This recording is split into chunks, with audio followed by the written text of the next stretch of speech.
2020년 한 해 여러분의 신앙과 여러분 가정의 영적인 생활 가운데 말씀과 성령의 은혜가 충만하시길 다시 한번 축복을 드립니다. 오늘도 계속해서 민수기 말씀을 이어서 보기를 원하는데, 특별히 올해 첫 주일 설교인 만큼 이 한 해 동안 우리가 하나님을 어떻게 바라보고 이해하며 신뢰해야 하는지 오늘 말씀이 주는 교훈 가운데서 또한 살펴보기를 원합니다. 민수기 1장으로 돌아보면, 민수기 1장을 돌아보면은 이스라엘 백성들이 시내산에 머물면서 시케몬과 성막을 받은 뒤에 가나안 땅을 향해 나아가기 전에 지파별로 조사를 하는데 1장 3절에 보면 그 숫자 계수의 대상을 어떻게 표현하냐면은 20세 이상으로 싸움에 나갈 만한 모든 자, 그렇게 표현합니다. 인구를 조사를 하는데, 즉 전쟁에 나갈 성인 남자들을 가리켜서 말하는 것입니다. 그래서 총 그 숫자가 60만 명을 조금 넘는데 곧 20세 이상으로 싸움에 나갈 만한 나이대의 성인 남자 숫자가 60만 명 조금 넘는다, 그 뜻이죠. 그래서 남녀노소를 다 합치면 대략 200~300만쯤으로 예상을 한다는 것입니다.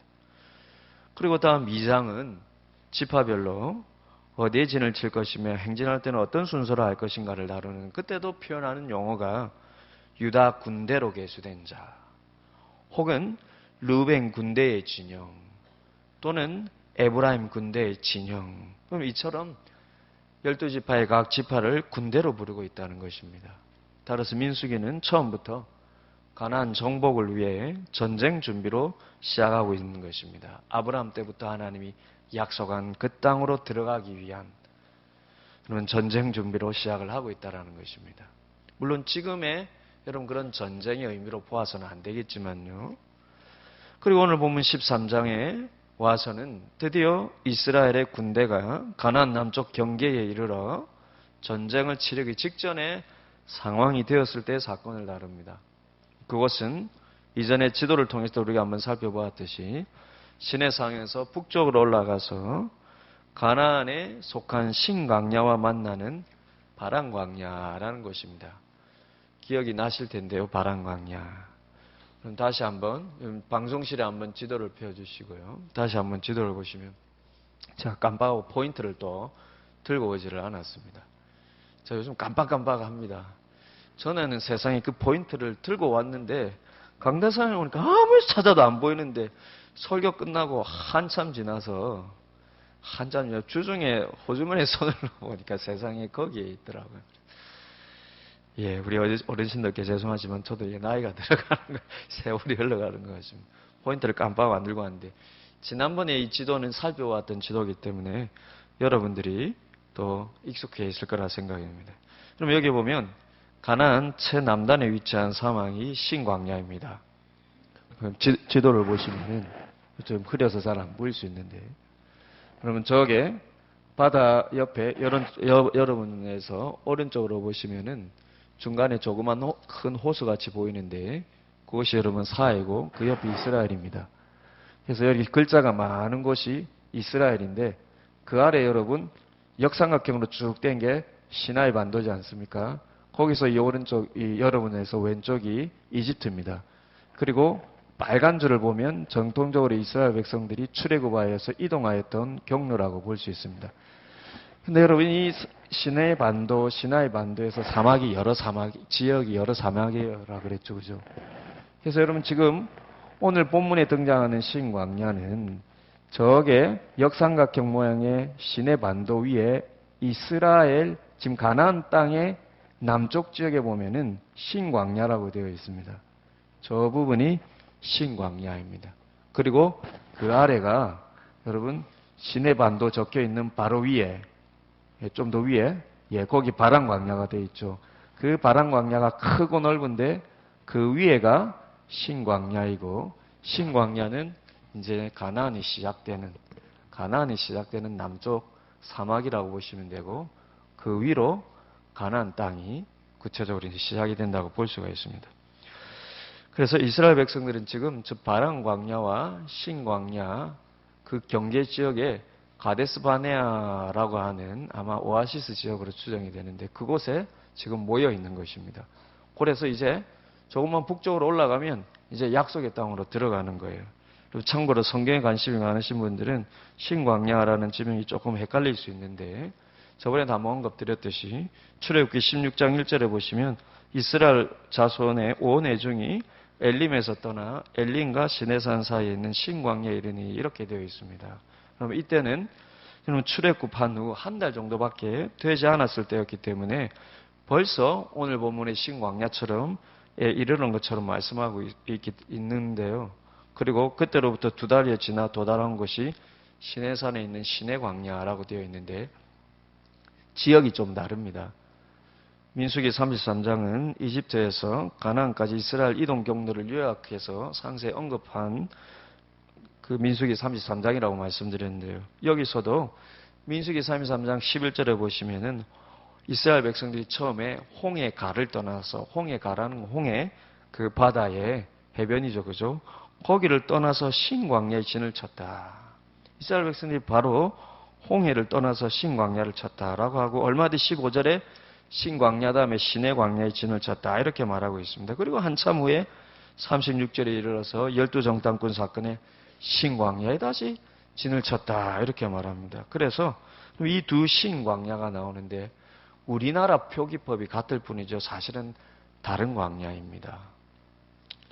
오늘 본문에 정탐 사건이 있었던 가데스 바네아라는 이 지역의 신광야는 히브리어로 보면 정확히 히브리어 표현으로는 발음으로는 친광야입니다. 근데 이걸 우리나라 발음으로 그냥 신광야 그렇게 똑같은 지명으로 불렀던 것입니다. 그러니 여러분 히브리어 원문상으로 보면 글자도 다르고 지역도 다른 것이에요. 그럼 정리를 하면은 출애굽한 후에 엘림을 떠나서 이른 곳 엘림은 이스라엘 백성들이 처음에 떠나자마자 3일 뒤에 물이 없어서 불평할 때 하나님께서 마라에 이르게 하셨는데 마라에 쓴물 사건이 나오지 않습니까? 그리고 그 쓴물을 단물로 바꿔주시고 그리고 그것을 떠나 도착한 곳이 엘림인데 그 엘림은 정말로 오아시스 지역이었거든요. 근데 그 엘림을 떠나서 이제 시내산으로 간 겁니다. 근데 이 엘림과 시내 사이에 있는 광야 그게 신광야인데 여러분 지도를 보시면은 시내반도라고 되어 있죠, 그죠? 시내반도라고 안 짚어주네. 시내반도라고 되어 있는 그 여러분 쪽으로 왼쪽 편이 요 홍해 지류인데 그 홍해 지류 옆에 조금만 더 올라가 봐. 조금만. 그래서 시내반도 쪽으로 오른쪽 그렇지. 저 정도가 여러분 신광야예요. 저희가 신광야인데 그럼 광야를 히브리어로 미드바르라고 하는데 머물러 미드바르 신 그렇게 되어 있습니다. 그리고 그것을 떠나 밑으로 연서야 거기서 밑으로 쭉 가봐. 가면 빨간 줄을 따라가면 시내산이 나오지 않습니까? 거기 신광야 돼 있죠, 그죠? 저기가 신광야입니다. 그리고 이스라엘 백성들이 거기를 떠나가지고요 밑으로 가서 시내산이 있는데 이 시내산 주변을 미드바르 시나이 해서 시내광야 그렇습니다. 여기서 11개월 동안 머물면서 그들이 십계명도 받고 그리고 성막도 받지 않습니까? 그리고 여기를 떠나서 드디어 떠나서 약속의 땅으로 가는데 북쪽으로 가야 되지 않습니까? 북쪽으로 이제 들어간 광야가 바로 바란 광야입니다. 크고 넓은 광야예요. 그래서 미드바르 바란 그렇게 돼요. 근데 요 끝이 바로 가데스 바네아입니다.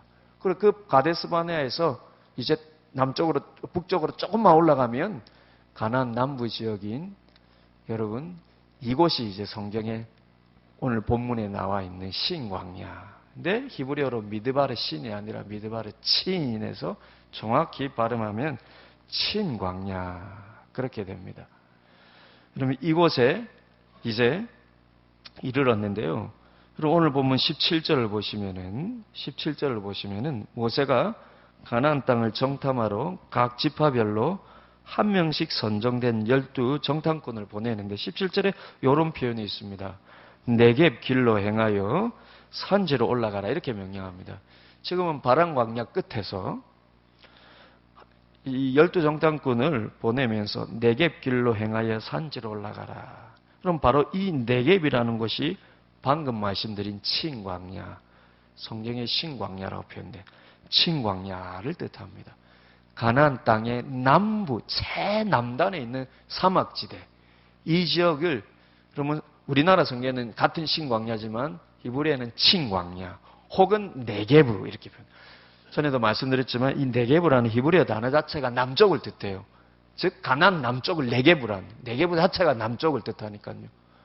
네게브라는 이 남쪽을 뜻하는 이 지역명 자체가 사막이에요. 그래서 네게브 사막 들어보셨죠, 여러분? 쉽게 말하면 이곳이 친광야. 성경에 가데스 바네아에 이르러서 그들이 정탐을 시작하는 바로 신광야입니다. 그런데 모세가 지금 네겝길로 올라가서 산지로 올라가라는 건요. 이제 가나안 땅으로 이제 시작되는 그 신광야, 친광야인 네게브 사막을 가로질러서 너네들이 이제는 가나안의 산지로 올라가서 그렇게 정탐하고 오라는 것입니다. 그럼 아마 여러분 대부분의 생각에 산지로 올라가라는 것이 이들이 네게브 사막을 가로질러서요. 가나안 남쪽에 있는 몇몇 산악지대를 들어가서 정탐하고 오는 것으로 여길지도 모르겠습니다. 그런데 지금 모세가 말하는 산지는 이스라엘의 북쪽까지 쭉 뻗어 있는 지형을 말합니다. 다음 그림을 한번 보여주세요. 제가 이렇게 인터넷을 검색하면서 이스라엘 지형도 이렇게 쳐보시면요. 조금 입체로 3D로 이렇게 표현되어 있는 지형도가 이렇게 쭉 나오시는데 여러분 보시면은 저게 이스라엘 땅입니다. 이스라엘 땅인데 여러분 왼쪽으로 보시면 파란 부분이 지중해지 않습니까? 그죠? 지중해 오른쪽인데 그 중간에 보시면은 위에 헬몬산에 여러분 이게 만년산이거든요. 여기에 여러분 눈이 녹아서 그냥 타고 내려오면은요. 이게 요단강 지류인데 주로 이 헬몬산에 여러분 그 물들이 타고 내려오면은 갈릴리 호수를 형성하고 그 갈릴리 호수가 쭉 내려와서 여러분 쭉 내려와서 사해라고 부르는 큰 호수를 형성하는데 이렇게 물이 내려올 수 있는 것은 이 지형이 골짜기 지형이기 때문입니다. 다른 말로 하면 이 요단강 좌우로는 산지 지역으로 되어 있어요. 그러니까 골짜기니까 그걸로 물이 이렇게 흘러내리는 것입니다. 근데 지금 중요한 것은 아래쪽으로 보시면요. 이 아래쪽에 그림이 잘려있는 이 밑부분이 바로 신광야, 친광야, 네게브 사막, 가나안 남쪽인 거예요. 그게 지금 모세가 이 지금 잘려있는 그림 아래로 너희가 네게브를 지나서 이제 여러분 여기에 보면 산이 시작되지 않습니까? 산이 시작되는 이 부분이 이제 초목이거든요. 그렇지? 이 초목으로 이제 올라가면 산이 시작되는 겁니다. 그래서 산지로 올라가라는 것은 이 산을 타고 쭉 끝까지 올라가라는 거예요. 이게 사막처럼 쭉 뻗어 있는데 쭉 끝까지 올라가면 저 헤르몬 산이 보이지 않습니까? 그 지형까지 산이 연결이 되어 있는 것입니다. 저 헤르몬 산이 지금 여러분 보시는 왼쪽이 여러분 그 레바논이고요. 오른쪽이 시리아입니다. 저 헤르몬이 레바논과 시리아 접경 지역에 있거든요. 산이 거기까지 뻗어 있는 것입니다. 그래서 지금 모세가 정탐꾼을 보내면서 이 사막지대로부터 이렇게 올라가서 산지로 쭉 가서 저기 갈릴리 호수가 있는 이 가나안 북부까지 쭉 산을 타고 올라가면서 정탐을 하라는 거예요. 그 길이가 제가 검색을 해보니까 대략 한 300km 정도. 따라서 여러분 성경에서 말하는 이 이스라엘 산지는 요단강과 나란히 이스라엘 남에서 북으로 길게 이어지는 높은 지대를 말합니다. 그래서 여러분 이스라엘 땅의 모든 땅들을 다 보고 오라는 거예요. 그렇기 때문에 여러분 오늘 본문 21절의 본문을 보시면 이제 그림을 보지 마시고 저를 보시고 그림도 참고하시면서 보면 돼요. 상상하시면서. 그래서 여러분 오늘 21절의 본문에 의하면 이 12정탐꾼들이 이 모세 명령을 듣고 북쪽으로 올라가서 정탐한 땅은 신광야에서부터 하맛 어기 르홉에 이르렀다. 오늘 보면 21절 이렇게 표현되어 있습니다. 그러면 신광야는 방금 말씀드린 가나안 최남단의 네게브 사막 친광야 그렇게 말씀드렸죠. 하맛 어기 르홉이란 가나안의 북부 경계에 있는 위치한 땅입니다. 저기 갈릴리 호수 정도 위쪽에 있는 그 조금 더 넘어 위쪽에 있는 땅이에요. 그렇게 해서 여러분 이 가나안 땅 전체를 보니까 그렇기 때문에 이 정탐꾼이 정탐한 날수가 40일이나 되는 것입니다. 그 정도로 모세는 이들이 앞으로 정복할 땅에 대한 철저한 조사를 하고 오라는 거예요.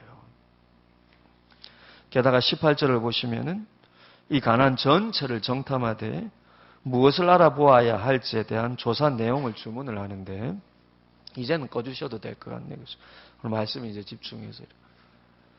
이 가나안 전체를 정탐하되 18절을 보시면 무엇을 알아보아야 할지에 대한 조사 내용도 이 12정탐꾼한테 주문을 하는데 우선 그 땅의 거민이 강한지 약한지를 알아보고 그리고 그 수는 많은지 적은지를 살펴보고 그럼 다음 19절에 의하면 보십시오.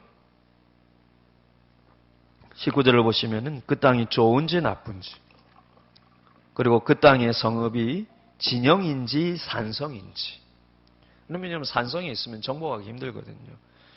실제 그러면 다윗이 예루살렘을 한참 뒤에 정복하여서 그럼 수도로 삼습니다. 왜냐하면 그때까지 예루살렘은 정복이 안 된 땅이에요. 왜냐하면 예루살렘이 높은 지역에 있으니까요. 산성은 정복하기 힘든 땅입니다. 방어하기 좋은 땅이니까요. 그럼 그것도 살펴보고 20절에 보시면 토지는 비옥한지 메마른지 나무가 있는지 없는지 살펴보라고 하는 거예요. 그 땅이 추수하기에 좋은 땅인지 알아보라는 거예요. 게다가 그 증거로 그 땅에서 난 과일 열매까지 가지고 와보라는 거예요. 한마디로 정리하면 가나안 최남단에서 최북단까지 전체 땅을 철저히 정탐하되 첫째, 앞으로 살기에 그 땅이 얼마나 좋은지 안 좋은지를 관찰하고 둘째, 그것을 차지하기 위해 전쟁을 치러야 하는데 전쟁하기에 어떤 유불리가 있는지 그곳에 사는 백성과 성읍의 상태를 조사하라는 것입니다. 월집 생각해 보면 전쟁을 치르기 전에 적지에 대한 정탐을 하는 것은 너무나 당연한 길이고 지혜로운 길이지 않습니까? 적을 알아야 이길 수 있는 전략이 세워지는 법이기 때문입니다. 하지만 여러분 생각해 보면은 여러분 이스라엘 백성들이 가나안 땅을 이렇게 전체적으로 세세히 살펴보는 것은 우리에게 왠지 어색한 느낌을 줍니다. 왜냐하면 그 땅은 하나님께서 약속하신 땅이자 그렇기 때문에 축복의 땅이기 때문입니다. 그러니 그 땅이 살기 좋은 땅인지 아닌지는 관찰할 필요가 없다라는 거예요. 거의 500여 년 전 아브라함 때부터 약속하신 적합골이 흐르는 땅이에요. 이스라엘 백성들이 그 500년의 역사를 거치면서 여러분 대대로 그 약속을 후손들에게 전수해 내려온 땅인데요. 여러분. 하나님께서 약속한 축복의 땅이기 때문에요. 그 땅은 정탐할 필요가 없는 땅입니다. 그러니 그 땅이 살기 좋은 땅인지 아닌지는 관찰할 필요가 없고요. 또한 하나님께서 주시기로 약속하신 땅이니 그 땅 주민이 얼마나 강한지 또는 그 땅의 성읍이 얼마나 높고 견고한지는 살펴볼 필요가 없다라는 거예요. 그런데 오늘 보면 17절의 본문을 다시 한번 보시면 가나안 땅을 정탐하러 그들을 보낸 사람은 다름 아닌 모세라고 되어 있습니다. 더더군다나 조금 앞서 이 사건을 시작하는 13장 1절의 기록을 보시면요. 13장 1절을 한번 보시겠습니까? 오늘 이 모든 사건들이 어떻게 시작되었는지 13장 1절의 기록에 의하면 그러면 여호와께서 모세에게 말씀하여 이르시되 이렇게 시작합니다. 무슨 말씀입니까? 모세가 이스라엘 백성들을 정탐꾼을 보낸 것은 또한 모세가 하나님의 지시와 명령을 받았기 때문이라는 것입니다. 여호와께서 모세에게 말씀하여 이르시되 사람을 보내어 내가 이스라엘 자손에게 주는 가나안 땅을 정탐하게 하라. 1, 2절의 말씀이 그 말씀이죠. 그리고 3절을 이어보시면 모세가 여호와의 명령을 따라 바람 광야에서 그들을 보내었으니 라고 말하고 있다는 것입니다.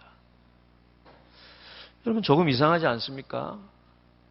온갖 기적들로 출애굽시켰음에도 불구하고 원망하고 불평하는 이스라엘 백성들을 하나님께서 어르고 달래시면서 여기까지 끌고 오실 수 있었던 원동력은 하나님이 약속하신 땅이 젖과 꿀이 흐르는 곳이라는 확신을 그들에게 주셨기 때문입니다. 광야의 그 불편한 것들이 많고 불평한 것들이 많음에도 불구하고 실제 원망하는 그들에게 젖과 꿀이 흐르는 약속의 땅을 하나님께서 반드시 인도하실 것이라는 그 확신을 주시면서 여기까지 인도하신 거예요. 시내산에서 11개월 동안 하나님과 언약을 맺고 율법과 성서를 받은 후에도 시내산을 떠나자마자 또다시 원망하고 불평하며 또다시 애굽으로 돌아가려는 이들에게 하나님께서 메추라기 떼를 보내주시면서 또 오르고 달래고 끌고 오신 이유도 젖과 꿀이 흐르는 약속의 땅을 이제 곧 주실 것이기 때문입니다. 그리고 오늘 본문에 이르러 이제 드디어 그 땅 코앞에 왔다라는 거예요. 그런데 하나님께서 이들에게 왜 정탐꾼을 보내어서 그 땅을 정탐하게 하실 필요가 뭐가 있겠느냐는 것입니다. 하나님의 입장에서요, 모세의 입장에서요, 그 땅의 아름다움이라는 의심의 여지가 없고 그 땅 백성들의 강성함이야 천하의 애국 군대라도 홍해 침몰시키신 하나님께서 입김 한번 불시면 끝이 나는데 그들이 무서워하거나 염려해야 할 것이 뭐가 있겠습니까? 산성의 여러분, 거인족이 산다 한들이요, 하나님께서 그 땅을 정탐하게 하실 이유가 뭐가 있습니까? 그러니 여러분, 하나님께서 오랫동안 약속해 오셨던 이 선물을 이제 주시면 되는 것이지 왜 또 굳이 이렇게 원망 많은 이스라엘 백성들에게 정탐을 보내어서 분란의 소지를 만드시느냐는 것입니다. 아니나 다를까 그들이 정탐하고 온 후에는 정말로 난리가 나지 않습니까?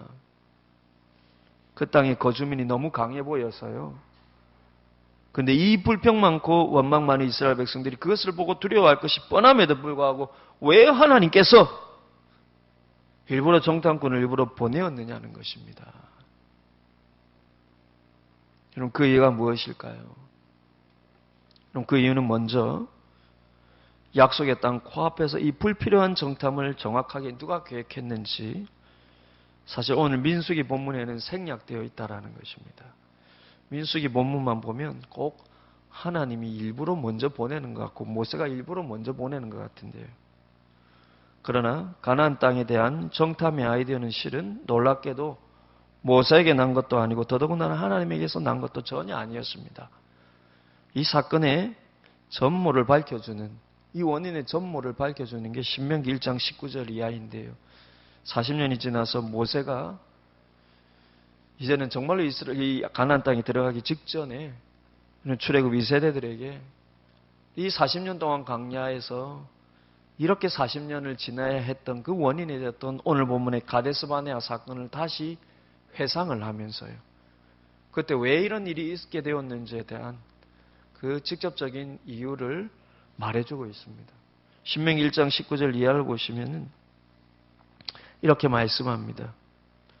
여기에는요, 먼저 당시 가데스 바네아 앞에서 이제 가나안 땅이 약속의 땅이 시작되는 그 코앞에서 당시 하나님의 뜻과 계획은, 하나님 그분의 뜻과 계획은 무엇이었는지부터 정확히 말씀해 줍니다. 신명기 1장 19절 이하를 보십시오. 우리 하나님 여호와께서 우리에게 명령하신 대로 우리가 호렙산을 떠나 너희가 보았던 그 크고 두려운 광야를 지나 아모리 족속의 산지길로 가데스 바네아에 이른 때에, 이 가데스 바네아가 오늘 본문의 그 정탐꾼을 보낸 그 지점입니다. 가데스 바네아에 이른 때에 내가 너희에게 이르기를 우리 하나님 여호와께서 우리에게 주신 아모리 족속의 산지에 너희가 이르렀나니 너희 하나님 여호와께서 이 땅을 너희 앞에 두셨은즉 너희 조상의 하나님 여호와께서 너희에게 이르신 대로 올라가서 차지하라, 두려워하지 말라, 주저하지 말라 한즉. 여러분, 이것이 즉 가데스 바네아에서 축복의 땅으로 곧바로 들어가라는 것이 모세 주장이었고 하나님의 명령이었다는 것입니다. 여호와께서 너희에게 이르신 대로, 지금까지 하나님께서 너희에게 말씀하시고 약속하신 대로 지금 올라가서 차지하라. 두려워하지도 말고 주저하지도 말고 하나님의 약속에 대한 믿음과 하나님께서 함께 하심에 대한 신뢰를 가지고 이제 들어가서 그 땅을 차지하라. 이것이 여러분 가데스 바네아에서 하나님의 명령이 모세의 주장이었다라는 것입니다. 그런데 그 다음 신명기 1장 22절을 보시면은 바로 그 다음에 이렇게 모세가 말을 이어서 합니다. 너희가 다 내 앞으로 나와 말하기를. 그때 너희가 하나님과 나는 들어가서 그 땅을 차지하라 했는데 너희가 그때 다 내 앞에 나와 말하기를 우리가 사람을 우리보다 먼저 보내어 우리를 위하여 그 땅을 정탐하고 어느 길로 올라가야 할 것과 어느 성읍으로 들어가야 할 것을 우리에게 알리게 하자 하기에 내가 그 말을 좋게 여겨 너희 중 각 지파에서 한 사람씩 12를 택하매. 그럼 무슨 말입니까? 이 정탐에 대한 아이디어는 실은 이스라엘 백성들이 자기들을 위해서 내었다는 것입니다. 우리를 위하여 그 땅을 정탐하게 하자. 그럼 자신들을 위해서 무엇을 정탐하게 하자는 것입니까?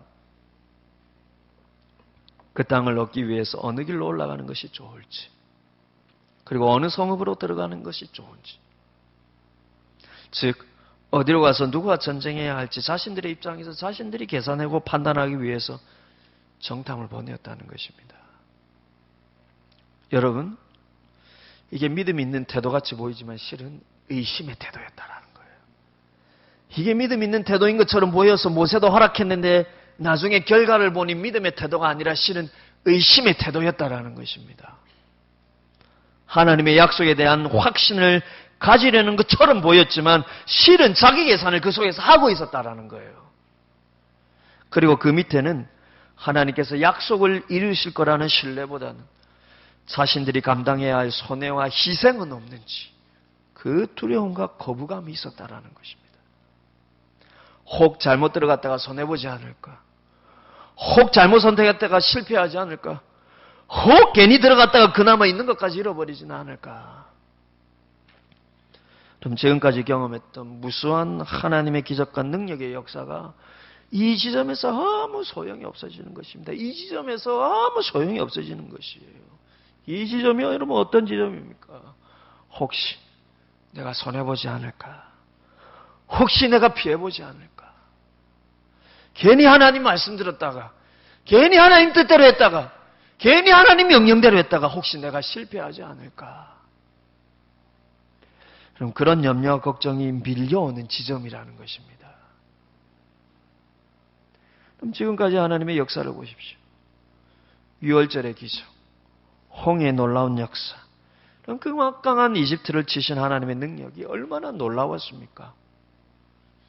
그럼 며칠 전에는 300만 명이나 되는 이 이스라엘 백성들을 그것도 한 달 동안 먹을 메추라기 떼를 보내신 역사는요, 심지어 모세조차도 의심하던, 여러분 그 기적이지 않았습니까? 그런데 어떻게 이 모든 기적의 역사를 경험한 이들이 젖과 꿀이 흐르는 약속의 땅 코앞에 와서 이제 들어가서 그 땅을 차지하라는 하나님 말씀 앞에 하나님 잠시만요. 하나님 잠시만 기다려 보십시오. 먼저 그 땅이 어떠한지 한번 살펴보고 들어갈게요. 그 수많은 은혜의 역사를 경험하면서 하나님의 약속을 하나님께서 이루어 주시려는 그때에 하나님 잠깐만 기다려 보세요. 따져볼 것이 있어요. 하나님 조금만 기다려 보세요. 계산해 볼 것이 있어요.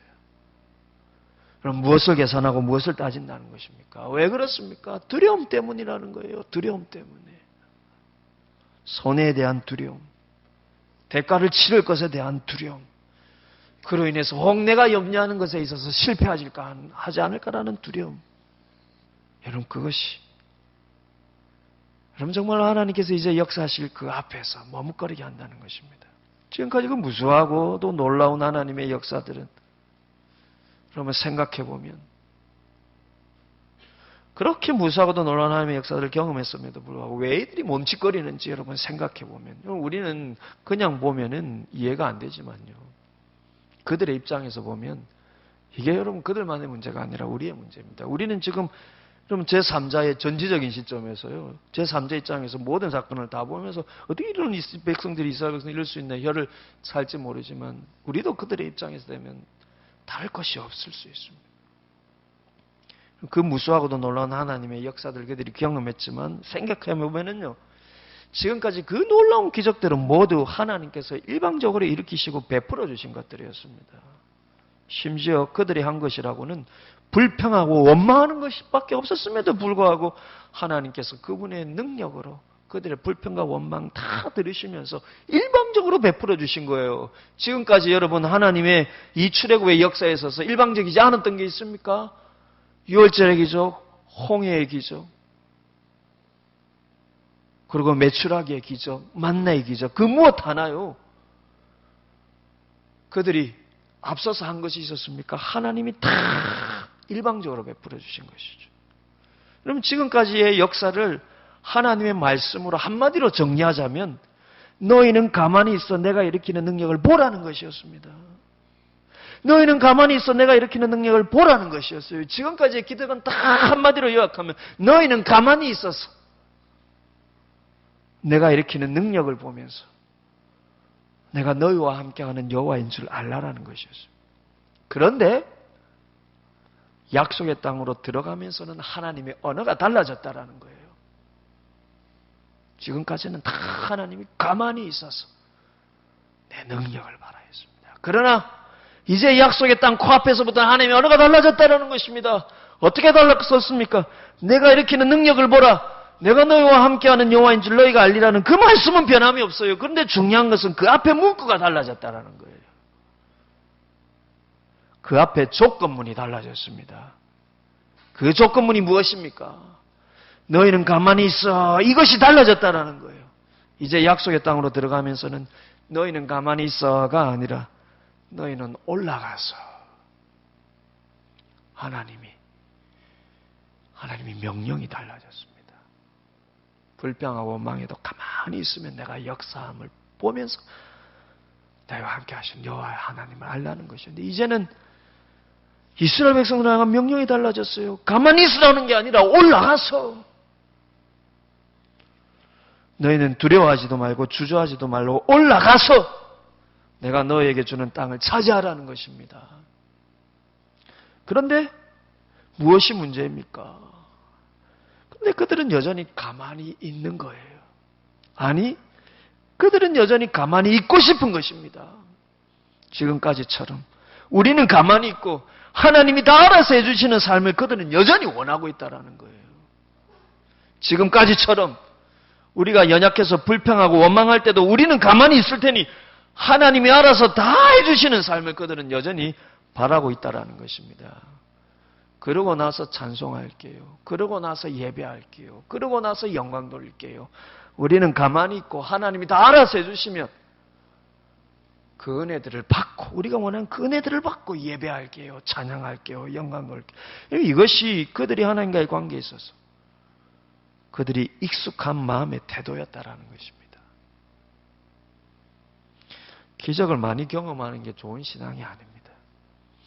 여러분이 이 태도로 익숙해 있는 마음은 여전히 어린 신앙이에요. 그들이 이 어리고 연약한 신앙을 벗어버리기가 싫은 것입니다. 여러분 우리가 착각해서는 안 됩니다. 하나님은 사랑의 하나님이시지만요.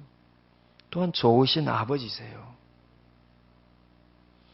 어떤 아버지가 좋은 아버지입니까? 좋은 아버지는요.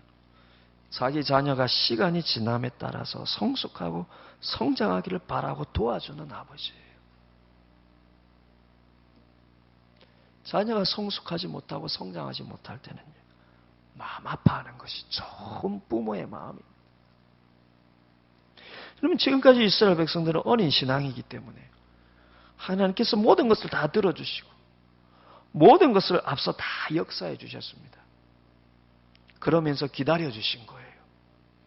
그게 너희들의 신앙의 태도기, 그게 너희들에게 원하는 신앙의 태도이기 때문에 그렇게 하신 것이 아니라 그들이 어리기 때문에 기다려 주신 것입니다. 하나님 아버지가 어떤 분이신지를 경험하면서 그분의 자녀로, 그분의 백성으로 성장하기를 기다려 주신 거예요. 가만히 있어서 내가 너희와 함께하는 여호와인 줄을 알라. 왜 가만히 있어서 그것을 알라는 것입니까? 내가 어떤 아버지인지, 너에게 어떤 하나님인지 너희들이 알고 그 안에서 그것을 경험하면서 내 백성으로, 내 자녀로 자라가라는 것입니다. 여러분 생각해 보면은 여러분 처음에 여러분 출애굽 직후에 애굽의 고센 땅을 나와서요. 기억나시죠? 곧바로 지중 해변의 대로를 따라서 팔레스타인 동부 해안의 블레셋 길로 해서 가나안으로 직행하셨습니다. 첫 번째 아까 지도에서 보시면요. 그럼 그 역삼각형으로 된 시내 반도 이렇게 밑으로 갔다 올라갈 필요 없이요. 그 옆으로 쭉 그냥 가나안 땅으로 갈 수 있는. 그런데 하나님께서 일부러 3일이면 도착할 수 있는 그 길을 막으시고 돌아가게 하셨습니다. 왜였습니까? 약속의 땅으로 곧바로 들어갈 때 그들이 전쟁에 대한 두려움으로 애굽에 돌아가고자 할까 봐 하나님께서 그 길을 막으셨다고 표현하고 있습니다. 그래서 이 1년이 걸린 것입니다. 이 1년 동안 하나님께서 무수한 기적들로 하나님의 능력을 보여주시고 이런 능력이 하나님이 너희와 함께 하심을 끊임없이 보여주시고 그리고 그들의 조직을 갖추게 하시고 성막과 언약궤로는 하나님이 앞서가심을 그들이 눈으로 확인할 수 있도록 보이지 않는 하나님이 우리와 함께 하심을 우리를 앞서가심을 성막과 언약궤를 통하여서 눈으로 보여주시면서 그렇게 영적으로 그리고 육적으로 준비를 시켜주신 것입니다. 그리고 이제 약속의 땅 앞에 와서는요. 이제부터는 너희는 가만히 있어가 아니라 너희는 이제 두려워 말고 주저하지도 말고 들어가 싸우라는 것입니다. 내가 너희와 함께함을 지금까지 보여주었으니 믿음과 나에 대한 신뢰를 가지고 들어가 약속의 땅을 차지하라는 거예요. 그런데 이스라엘 백성들의 마음은 여전히 어린 신앙에 머물러 있다는 것입니다. 그래서 가만히 앉아서 불평하고 원망해도 다 들어주시는 지금까지의 하나님, 그들이 경험한 불평하고 원망해도 다 들어주시는 지금까지의 하나님을 그들은 계속해서 그 하나님만을 바라고 있는 것입니다. 사랑하는 여러분, 약속의 땅은요. 여러분, 하나님의 약속과 하나님이 약속하신 땅은 가만히 있어도 하나님이 다 알아서 해주시는 땅이 아닙니다. 왜입니까? 그게 축복이 아니기 때문입니다. 그런 것이 축복의 땅이 아니에요. 하나님께서 그렇게 우리의 뒷바라지 하시려고 우리의 죄를 대신해서 죽어주신 게 아닙니다. 하나님께서 우리를 구원하셔서 자기 백성 삼으신 이유는요. 우리 뒷바라지 해주시기 위해서 우리를 통해서 그분이 영광을 받으시기 위해서요. 그리고 그것이 우리에게 가장 좋은 것임을 하나님이 우리를 지으실 때 그렇게 우리의 목적을 그렇게 지으셨기 때문에 우리를 통해서 그분이 영광을 받으시기 위해서 구원하셨고 그것이 우리에게 가장 좋은 것이기 때문에 우리를 구원하신 것입니다. 그분이 그런데 우리에게 받으실 그 영광은 어떤 모습입니까? 우리가 그분에 대한 믿음과 우리의 삶에 이끌어 가시는 그분에 대한 신뢰를 가지고 그분의 말씀을 쫓아서 행하는 것. 그럼 그것이 그분 앞에 영광을 돌리는 것입니다. 설사 당장 좀 손해가 올지라도 설사 당장이 좀 실패하는 듯이 보일지라도 그분이 함께 하시고 그래서 그분이 우리를 선한 곳으로 인도하심을 믿음으로 바라보고 소망하며 그분의 뜻과 말씀을 쫓아서 행하는 것. 여러분 이것이 우리의 영적인 성장을 바라시는 하나님의 본심이라는 것입니다. 여러분 이후에 하나님의 언어들을 보십시오. 오늘 본문의 이스라엘 백성들은 그럼에도 불구하고 끝까지 우리는 가만히 있고 싶습니다. 하나님이 알아서 다 해주시지 않으시면 우리는 가만히 있겠습니다. 끝까지 그 고집을 내려놓지 않아서 이로 인해 40년의 광야 생활을 그들이 보내야 하지 않았습니까? 그런데 그럼 그 40년이 끝나고 모세 다음으로 여호수아가 출애굽 2세대들을 데리고요. 정말로 약속의 땅으로 이제 들어갈 때 그때도 하나님의 언어는 변함이 없습니다. 너희는 가만히 있어가 아니라 너희는 두려워하지 말고 내가 준 약속의 말씀을 믿고 내가 너희와 동행하며 신뢰하며 약속의 땅으로 들어가라는 것입니다. 사랑하는 여러분, 하나님 안 바뀌십니다. 때로는 우리가 연약하여서 우리 마음이 여러분 힘들 수는 있지만 우리가 바뀌어야 하는 거예요. 하나님은 안 바뀌십니다. 왜냐하면 그것이 그분과 우리 모두에게 가장 좋은 것이기 때문에. 여러분 이스라엘 백성들이 이로 인해서 40년 뒷걸음질 쳤는데요. 이로 인해서 하나님이 두 손 들고 항복하면서 그래 너희는 여전히 가만히 있어 내가 알아서 다 해줄 게 아닙니다. 하나님은 변함이 없습니다. 두려워하지 말고 믿고 들어가라는 거예요. 그래서 여러분 40년이 걸린 것입니다. 그럼 여호수아 1장 6절로 9절에 그 유명한 말씀 있죠. 하나님이 이제 이 이스라엘 백성들을 이 2세대들이죠. 이 2세대를 데리고 이제 가나안 땅 약속의 땅으로 들어가는 그 지도자인 여호수아에게 뭐라고 말합니까? 그를 통해서 이스라엘 백성들에게 뭐라고 말합니까? 강하고 담대하라. 너는 내가 그들의 조상에게 맹세하여 그들에게 주리라 한 땅을 이 백성에게 차지하게 하리라. 오직 강하고 극히 담대하여 나의 종 모세가 내게 명령한 그 율법을 다 지켜 행하고 우로나 자로나 치우치지 말라. 그리하면 어디로 가든지 형통하리니 이 율법책을 내 입에서 떠나지 말게 하며 주야로 그것을 묵상하여 그 안에 기록된 대로 다 지켜 행하라. 그리하면 내 길이 평탄하게 될 것이며 내가 형통하리라. 내가 명령한 것이 아니냐. 강하고 담대하라. 두려워하지 말며 놀라지 말라. 네가 어디로 가든지 네 하나님 여호와가 너와 함께 하느니라. 사랑하는 여러분, 하나님을 신뢰한다는 것은 그분의 분명한 약속에 대한 믿음으로부터 시작합니다. 오늘 본문의 이스라엘 백성들은요, 하나님으로부터 복받기는 원하면서도 그분과 그분의 약속에 대한 신뢰와 믿음은 없었습니다. 그러니 복은 원하면서도 희생과 수고는 싫은 거예요. 손해볼까 두려운 것입니다. 그러니 그 두려움과 염려를 이기는 것이 성숙한 신앙으로 나아가는 길임을 우리가 잊지 않아야 하겠습니다. 혹 어떤 분들은요, 목사님 그렇다면 이들이 정탐에 대한 제안을 했을 때에 하나님께서 그들의 이런 의도를 아셨다면은, 또는 그들의 연약한 마음이 이렇게 변할 줄을 하나님이 미리 아셨다면은 그들의 제안을 거절하고 들어가라고 밀어붙여야 하는 것 아닙니까? 하나님 다 아셨다면은요, 이들이 정탐꾼 보내자고 할 때 그러지 마라, 그 믿음 없는 태도야, 일단 그냥 들어가, 하나님 밀어붙이면 되지 않습니까? 여러분, 저는 그 말이 맞다고 봐요. 저는 하나님께서 그들의 연약한 의도 혹은 그들의 연약한 마음이 이렇게 변할 수 있음을 아셨다고 봅니다. 그러나 그렇다면 우리의 질문이 달라져야 하는 것입니다.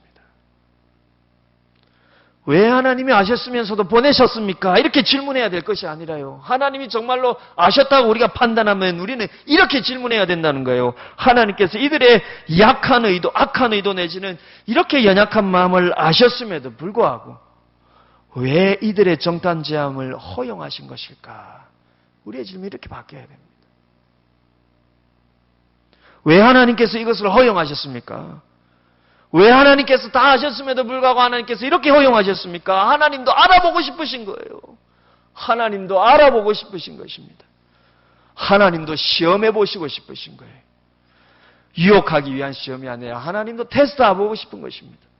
지금까지 이들에게 그분의 수많은 은혜와 사랑과 능력을 보여주셨으니 이들이 그분을 얼마나 신뢰하고 그분의 약속을 얼마나 신실하게 붙들고 있는지 하나님도 알아보고 싶으신 거예요. 왜입니까?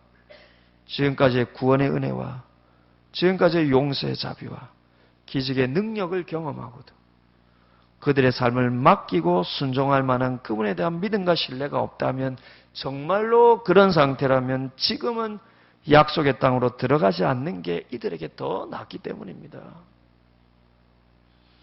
왜 그것이 더 낫습니까? 하나님에 대한 믿음과 신뢰가 이 정도라면요, 그 약속의 땅에 들어가더라도 그 땅에 제약된 백성들과 구별될 것이 없기 때문입니다. 구별될 것이 없어요.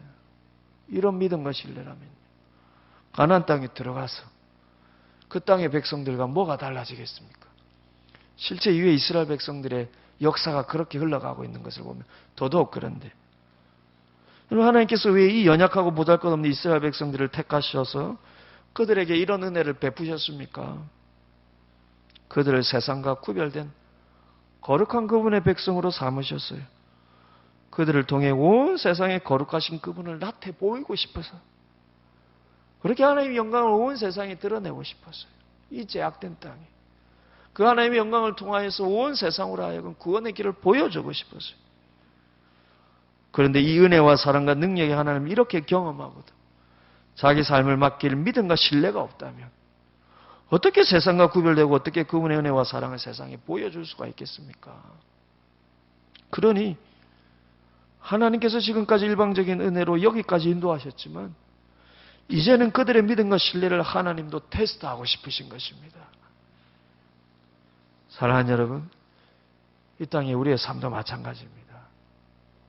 우리가 예수 그리스도의 십자가의 일방적인 사랑과 은혜로 구원을 받아서 하나님의 백성이 되었습니다.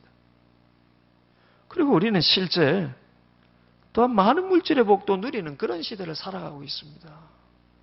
지금 우리는요, 핍박의 시대도 아니고요.